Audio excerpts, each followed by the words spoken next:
सबसे पहले तो मैं करियर गुरु मंत्रा को बधाई देना चाहूँगा। उन्होंने काफ़ी अच्छा सफल प्रयोजन किया और ग्रैंड फिनाले के लिए शुभकामनाएं। इससे पहले मैं कुछ बताना शुरू करूं तो एक इंस्टांस याद आता है। 19-20 की एज में हम लोग का सिलेक्शन हुआ था एयरफोर्स सिलेक्शन बोर्ड के थ्रू। मेरा सिलेक्शन बोर्ड था मैसूर। वहाँ हम लोग करीब 53 लोग गए थे इंटरव्यू के लिए। और अमूमन जैसा एनडीए के लिए लोग जाते हैं, सीडीएस के लिए जाते हैं या एनसीसी अन्य तरीक़ों से डायरेक्ट इंटरव्यू के लिए जाते हैं, तो एसएसबी अमूमन 5 to 7 डेज का होता है। अभी भी लगभग पैटर्न वही रहा जो 1932 से था। अब तक पैटर्न ये कभी बदला नहीं। उसमें 3 तरह से इंटरव्यू होते हैं। पूरे एक साक्षात्कार जो पूरा एक शेड्यूल होता है, उसमें एक ग्रुप टेस्टिंग अफसर होते हैं जो ग्रुप में 7, 8, 9 जिस हिसाब से नंबर ऑफ कैंडिडेट्स हों उस हिसाब से ग्रुप बनाता है। अब फिर ग्रुप का आपका ग्रुप में कैसी आपकी परफॉर्मेंस रही वो जज करता है। दूसरा होता है इंटरव्यू बोर्ड में जो कोई अध्यक्ष बन करके आपका इंटरव्यू लेता है, उसके साथ एक साइकोलॉजिस्ट बैठा रहता है जो कि आपके बिहेवियर को देखता है, the way you are answering the questions, आपके एटीट्यूड को देखता है, एप्टीट्यूड को देखता है। तीसरा पार्ट होता है जो रिटन पार्ट होता है, जिसमें पिक्चर स्टोरी राइटिंग या कुछ अन्य इस तरह की चीज़ें होती है जो राइटिंग पार्ट होता है। तीनों को मिला करके फिर एक मीटिंग होती है, बोर्ड मीटिंग होती है। फिर बोर्ड में वो लोग डिसाइड करते हैं कि कौन सा कैंडिडेट उपयुक्त है, कौन सा नहीं। डिफेंस में जो मैंने ऑब्जर्व किया, महत्वपूर्ण होता है कि साइकोलॉजिकली आप कितने स्ट्रांग हो। ये बहुत इंपॉर्टेंट चीज़ होती है। शुरू हम लोग गए और ये जो 5-6 दिन का पीरियड होता है उसमें उन्हीं के कैंपस में रहना होता है। तो उस समय जो हम लोग शो करने की कोशिश करते थे, जो मुझे याद है, कुछ सही कुछ गलत, अपने अंदर हम लोगों ने काफ़ी अच्छी भावना पनपाई थी और बड़े कोऑपरेट करते थे दूसरे को। जैसे कोई टेबल टेनिस खेल रहा हो, इसी बीच में दूसरा कैंडिडेट आ गया जो आपके साथ इंटरव्यू दे रहा है, आप तुरंत उसके पास कहे कि please have the racket, you can play now. मतलब इतना अच्छा हम परिचय देते हैं, इतने अच्छे को अपने को शो करते हैं कि मज़ा आ जाता है। 5-6 दिन बाद रिजल्ट निकला। आउट ऑफ 53 हम लोग 3 लोग सेलेक्ट हुए। हम लोग ने भी रिजर्वेशन बैक का करा रखा था कि हो सकता है सिलेक्शन ना हो तो 5 दिन बीतने के बाद जो भी दिन फिक्स हो वापस आ जाएंगे। जो कैंडिडेट सेलेक्ट नहीं हुए उनको तो लंच देकर, पैक लंच देकर उनको विदा कर दिया गया। वो मैसूर रेलवे स्टेशन पहुंच गए। हम 3 लोग को 1 दिन रुकना पड़ा, कुछ कागजात पूरे करने थे। उसके बाद हमें institute of aviation medicine Bangalore में है, वहाँ जाना था। हम तीनों लोग पहुँचे रेलवे स्टेशन, रिजर्वेशन कैंसिल करा के किसी अन्य में कराए सो दैट वहाँ पहुँच सके अगले दिन। वो सारे जो दोस्त बने थे इन 5 दिनों में, काफ़ी क्लोजनेस हुई थी, वो सब वहीं मिले। नेचुरली वो थोड़ा खिन थे सिलेक्शन ना पाने की वजह से। उसमें कुछ बोल भी रहे थे, जो आवाज़ कानों तक आ रही थी, जो अब तक बहुत सुसंस्कृत तरीके से हम लोग से बात कर रहे थे, बहुत फ्रेंडली में बात कर रहे थे। थोड़ा बहुत कमेंट सुनाई पड़ा कि अरे ये तो रिजर्व नहीं करते, ना अंग्रेजी ठीक से आती है, ना बोलते ठीक से, पता नहीं कैसे सिलेक्शन हो गया, पता नहीं सिलेक्शन का क्राइटेरिया क्या है, या कोई जैक होगा। कुछ ऐसी चीज़ें जो थोड़ी ठीक नहीं लगती थी। खैर हम लोगों ने इसको बड़ा पॉजिटिव में लिया। उसमें हम तीनों लोगों में से एक मेरा फ्रेंड था, तो उसने कहा कि चलो चलते हैं इन लोगों के पास। जो ग्रुप में 5-7 इकट्ठे कुछ लोग थे, वहाँ चलते हैं। दूसरे ने कहा यार जाकर क्या करोगे, ये तो गाली दे रहे हैं जैसे। अलग गाली नहीं दे रहे थे लेकिन कुछ शब्दावली ठीक नहीं थी। फिर हम लोग गए, थोड़ी सी बातचीत हुई, उन्होंने कांग्रेचुलेट किया। फिर हम लोगों ने कहा कि सही पूछो, पता नहीं हमारा सिलेक्शन कैसे हुआ, डिजर्व तो तुम करते थे। फिर हम लोगों ने उनकी जो खामियां और अच्छाइयाँ दोनों पकड़ी थी, तो अच्छाइयाँ बतानी शुरू करी कि देखो मैं गया तो तुमने टीटी तुरंत पकड़ा है बाल को, तुम्हारी इंग्लिश बोलने के तरीके बहुत अच्छे हैं, कितना अच्छे तरीके से बात करते हो, कल्चर्ड में बात करते हो। वो सब हम लोग की खूबियाँ गिना लेके नहीं यार आप लोग डिजर्व करते हो। तो वो जो गैप था बीच का ख़त्म हो गया और उन लोगों ने हम लोगों को कांग्रेचुलेट किया। हम लोगों ने उनकी अच्छाइयाँ बताई, उन्होंने मेरी अच्छाइयाँ बताई। तो ये मैं देख रहा था आपका कार्यक्रम, तो उसमें कुछ बच्चों ने ऐसे भी लिखे थे कि किस बेस पे होता है। तो ये निगेटिव एटीट्यूड हमें ज़िंदगी से हटानी है अगर आगे बढ़ना है। उनमें जो सिलेक्शन नहीं पाए थे, कुछ दिनों बाद उनका दूसरे कहीं अन्य बोर्ड से सिलेक्शन हो गया, वो हमारे साथ उसमें आए, ट्रेनिंग में आए। कुछ का बाद में हुआ चयन, बाद में ट्रेनिंग किए, जूझे रहे। तो पॉजिटिव माइंड से हमें जूझे रहना है, न कि कमी निकालना। आखिरकार ये प्लेटफॉर्म जो बना है, जो आपने बनाया है, सबके हित के लिए बनाया है। ये कोई पैसा अर्निंग की जगह तो है नहीं। एक आपको लगा कि नहीं कुछ करना चाहिए, बच्चों को अच्छी से सुविधा दे सकें, जिससे गरीब बच्चे हों, सबको ये प्लेटफॉर्म मुहैया हो सके आसान दरों पे। तो मैं जो भी बच्चे हैं जिन्होंने भाग लिया है, मेरा ये कहना है कि जैसे कहते हैं ना कि ओलंपिक में भाग लेना महत्वपूर्ण है, उसी तरह इसमें पार्टिसिपेशन इज इम्पॉर्टेंट। और इतनी जल्दी हतोत्साहित डिस्करेज होने की ज़रूरत कतई ही नहीं है। आप प्लीज़ इतने डिस्करेज नहीं हो, क्योंकि लाइफ जब आप चलेंगे, आप करें कि सिविल सर्विस में जाएंगे, IIT में जाएंगे, नीट से जाएंगे, कहीं भी जाते हैं, अगर आप 10+2 के बाद वाले हों या सिविल से एग्ज़ाम दे रहे हो, तो इतने डिस्करेज होने से काम नहीं चलता। आपको हमेशा एक पॉजिटिव एनर्जी लेनी है कि चलो इस बार नहीं हुआ, हो सकता है कहीं कुछ प्रॉब्लम रही हो, दूसरों की कमी या जो आपका ले रहा हो साक्षात्कार या जो बोर्ड बैठा हो उसकी कमी निकालने के बजाय अपनी कमी ढूंढिए ना।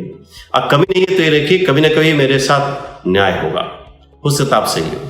और ये जो वीडियो बना रहे हैं, चाहे प्लेटफॉर्म है, 1-2% बच्चे तो अमूमन ऐसे होते ही हैं कि जिनको न कोचिंग की ज़रूरत होती है, न काउंसलिंग की ज़रूरत है, किसी जगह की ज़रूरत नहीं होती है। They deserve and they get. ये जितने भी प्लेटफॉर्म, काउंसलिंग, कोचिंग एक्सेट्रा है, ये उन बच्चों के लिए है अमूमन जो थोड़ा सा उस तरह के नहीं है जिनको कहा जाए कि 1% एक्स्ट्रा ब्रिलियंट, बॉर्न ब्रिलियंट, या ये शब्दावली यूज होती है। दूसरी चीज़ मैं कहना चाहूँगा कि जब हम लोग बोर्ड में गए थे तो कुछ बच्चों की इंग्लिश अच्छी थी और कुछ ऐसी थी, तो जो हिंदी बेल्ट के बच्चा थे, कुछ एक लड़का मेरे साथ भी था जो प्योरली थोड़ा इंग्लिश में उसको ज़्यादा झिझक होती थी। मैंने उसको समझाया कि देखो इंग्लिश एक लैंग्वेज है और ये जस्ट कम्युनिकेट करने का, कनेक्ट करने का एक तरीका है एक दूसरे के साथ। आपका कंटेंट इंपॉर्टेंट होना चाहिए। जैसे डिफेंस में हम लोग गए थे तो SSB में बाद में पता चला, चाहे बताते हैं लोग बाद में, कि देखिए आप मटेरियल कैसे हैं, दैट इज इम्पॉर्टेंट। वो कहते भी हैं कि हमें मटेरियल अच्छा चाहिए, मेटल अच्छा चाहिए, अधिकारी तो बना देंगे, ट्रेनिंग करके बना देंगे, वो सब ठीक कर जाएगा। हमें आइटम अंदर से चीज़ जो है बिल्कुल सॉलिड होना चाहिए। यही हर सर्विस में, ऐसा ना सोचिए। तो इसीलिए वो साइकोलॉजिस्ट रहते हैं। और जब आप सिविल सर्विसेज में आते हैं तो यहाँ तो डेली आपका चेक। ऐसा ना सोचिए कि आपने आप IAS बन गए बस खत्म, ऐसा नहीं होता। आपको पब्लिक डीलिंग में रहना है, हर तरह के एक्सपेरिमेंट करने हैं, जिले को किसी अन्य जिले की तुलना में बेटर करना है। तो यहाँ तो इसका ही द लिमिट। तो इस तरह से डिस्करेज होने की कतई ज़रूरत नहीं है। मैंने एग्जाम्पल इसलिए दिया था, मेरा मतलब था बिल्कुल साफ है कि आप जो है इनकरेज रहिए, पॉजिटिव माइंडसेट से आगे बढ़िए। दूसरा था जो सब पे लागू होता है, जो मैंने एक ट्रिक कई लोगों को बताया था। ये ट्रिक क्या है, मैनेजमेंट में पढ़ाया जाता है। तो स्मार्ट वे ऑफ स्टडी। यहाँ स्मार्ट का मतलब होता है एस फॉर स्पेसिफिक। तो अपने गोल के प्रति स्पेसिफिक रहिए, पर्टिकुलर डे में क्या टॉपिक लेते हैं इसके प्रति स्पेसिफिक रहिए कि हमें ये टॉपिक पढ़ना है। उसको आप कर लीजिए, कहीं पर लिख लीजिए कि मुझे ये टॉपिक लाइट चैप्टर, या सिविल सर्विस में जा रहे तो इंडियन ज्योग्राफी, या उसमें इंडियन कॉन्टिनेंट्स, सब कॉन्टिनेंट के बारे में कुछ भी लिख लीजिए। तो आप स्पेसिफिक कर लीजिए अपने चैप्टर को, अपने टॉपिक को, अपने गोल को। उसके बाद से एम फॉर मेजरेबल, आप मेजर कर सके कि पूरे दिन में हमने कितना कवर किया। कुछ लोगों की ग्रास्पिंग पावर फास्ट होती है, कुछ थोड़ा धीमे से करते हैं, हर आदमी के अपने अपने। तो अपने को पहचानिए कि हम कितना तक कर सकते हैं, उतना ही आप लीजिए। धीरे धीरे आपका बढ़ जाएगा, मतलब ग्रास्पिंग पावर बढ़ेगी। आप जितना लिमिट करते हैं इतना पढ़ना, उससे ज़्यादा पड़ेगा, क्योंकि धीरे धीरे आदत की बात होती है। तो मेजरेबल हो गया। अब बचा A for achievable, which can be achieved. अब कोर्स इतना ना लंबा कर लीजिए कि इतना चैप्टर है तो जैसे 4 घंटे करते हैं तो अचानक आप कहें कि 8 घंटे पढ़ेंगे, ये भी ठीक नहीं है। आपका ज़्यादा पढ़ना महत्वपूर्ण नहीं है, टाइम ज़्यादा देना महत्वपूर्ण है, क्वालिटेटिव टाइम होना चाहिए, क्वालिटी टाइम होना चाहिए। यानी जितना पढ़िए उतने इत्मीनान से पढ़िए। ये नहीं कि सर दर्द हो रहा, पढ़ते जाएं, ये कभी नहीं करने की जरूरत है। तो ये क्वालिटी टाइम होना चाहिए, ये जो भी रहना चाहिए अचीवेबल होना चाहिए। R for relevant, naturally relevancy तो होना ही चाहिए। कौन चैप्टर पढ़ रहे हैं, कौन सा कोर्स पढ़ रहे हैं, तो इसका रिलेवेंसी क्या, हम जो करने जा रहे हैं, जो बनने जा रहे हैं, जिस एग्जाम में अपेयर होने जा रहे हैं, उसके साथ रिलेवेंसी क्या है और उस चैप्टर से रिलेवेंट क्वेश्चंस क्या क्या है। जितना बुक में लिखा है उससे कहीं ज़्यादा आपको जाना पड़ेगा। उदाहरण के लिए मैं कह रहा हूँ, जैसे मैंने कुछ लोगों से पूछा था, ऐसे ही किसी ने हमसे बात करी कि कुछ पूछ लीजिए, कल ही की बात है। तो मैंने पूछा, भाई आप मॉडर्न इंडिया पढ़ रहे हैं, सिविल सर्विस की तैयारी कर रहे हैं, चौरी चौरा कांड के बारे में जानते हैं? उन्होंने बताया। तो हमने कहा कि ये एक भगवान अहीर है, जहाँ तक मैं याद कर रहा हूँ, इनको आप जानते हैं? क्या कि नहीं। तो हमने कहा, आप चौरी चौरा कांड में क्या पढ़े हैं? आपने वो पढ़ा है जो बिपिन चंद्रा या किसी XYZ के बुक में लिखे, उतना पढ़ा है?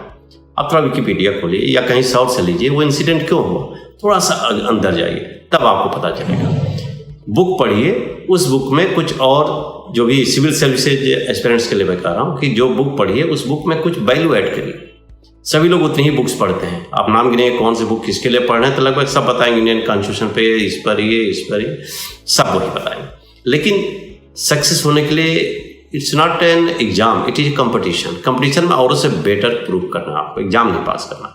तो नेचुरली आप वहाँ पर स्टार लगा करके जो वैल्यू ऐड हो, एक्स्ट्रा चीज़ें हो, वो लिखिए, तभी तो एग्जाम में आप किसी चीज़ से एक्स्ट्रा लिख पाएंगे, रिलेवेंट लिख पाएंगे। And T stand for time out, everything had to be time out. जो टाइम सेट करिए उसी टाइम में आपकी पढ़ाई होनी चाहिए थी। सोते समय कम से कम आधे घंटे रिवीजन के लिए रखिए, आँख बंद करिए, रिवाइज करिए जो चैप्टर पढ़े हैं, और उसमें जो भी टॉपिक नए पढ़े हैं उसको याद करने की कोशिश करिए, और उसको तुरंत, कोई क्वेश्चन है तुरंत उठिए और तुरंत उसको रिवाइज करिए। फिर देखिए, जो रिवाइज करेंगे आप सोते समय, वो आपका permanent through out the life रहेगा, क्योंकि वो चीज़ें याद रहेंगी। इसलिए इसको रिवाइज करें। The smart way of study, ये बहुत महत्वपूर्ण है। और हिंदी भाषी क्षेत्र के बच्चों के लिए मैं बार बार कहना चाहूँगा, इंग्लिश जस्ट ए लैंग्वेज। अच्छी इंग्लिश बोलने का कतई ये अर्थ ना लगाएं कि वो आपसे बेटर है। अभी हम लोग 2018 में रसिया गया था मैं अपने बेटे के साथ में फीफा वर्ल्ड कप देखने के लिए। You will be surprise to know कि वहाँ पर जो रसियन है, दे डोंट नो इंग्लिश। हमारे यहाँ जो उनके रडार या कोई आते हैं, तो वो हमारे लोग रसियन सीखते हैं, वो इंग्लिश में ट्रांसलेट नहीं करते हैं। वो जो करते हैं उसको हम पढ़ते हैं, रशियन लैंग्वेज पढ़ते हैं, उसमें हम जाकर कोड देखते हैं, सब चीज़ें देखते हैं। ये तो मोबाइल रहा जिसके कारण से हम तुरंत जो है ट्रांसलेट कर लेते थे, अपनी बात को बता लेते थे।